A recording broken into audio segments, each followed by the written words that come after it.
சட்டமன்றத் தேர்தலில் தாவேக தலைமையில் கூட்டணி அல்லது தனித்துப் போட்டி என்பதை அழுத்தமாக சொல்லி வருகிறார் நடிகர் விஜய். ஆனால் நிஜத்தில் விஜய்க்கு தற்போது பயம் வந்திருக்கிறதாம். அதனால் கூட்டணி விஷயத்தை சீரியஸாக எடுத்துக்கொள்ளும்படி தேர்தல் வியூக வகுப்பாளர்களுக்கு உத்தரவிட்டுள்ளார் விஜய். அதன் தொடர்ச்சியாகத்தான் சமீபத்தில் நாம் தமிழர் சீமானை சந்திக்க தாவேகவின் தேர்தல் வியூக வகுப்பாளர்கள் ஜான் ஆரோக்கியசாமியும் ஆதவ் அர்ஜுனாவும் 3 முறை முயற்சித்துள்ளனர்.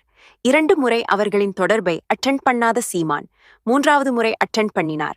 அப்போது போனிலேயே சில விஷயங்களைச் சொல்லி அவர்களை சந்திக்க மறுத்துள்ளார். சீமானை சந்திக்க விஜய் துடிப்பதற்கு சில பின்னணிகள் இருக்கிறதாம். அதாவது, திமுக கூட்டணி உடையாது, அதிமுக தலைமையில் கூட்டணி அமையாது, பிளவுபட்ட அதிமுக ஒன்று சேராது, பாஜகவுடன் அதிமுக கூட்டணி வைக்காது, அதிமுக தனித்து விடப்படும், அதேபோல பாஜகவும் நாம் தமிழர் கட்சியும் தனித்துத்தான் போட்டியிடும், பாமக மட்டும் அதிமுக அல்லது பாஜகவுடன் செல்லும் என்கிற இத்தனை சூழல்கள் தமிழக அரசியலில் இருப்பதை கணக்கிட்டுத்தான் ஆளும் கட்சிக்கு எதிரான அதிருப்தி வாக்குகளை மொத்தமாக அள்ளிவிடலாம் என்கிற திட்டமிடலில் அதிமுகவுடன் கூட்டணி சேர வாய்ப்பு வந்தும் அதனை உதறினார் விஜய்.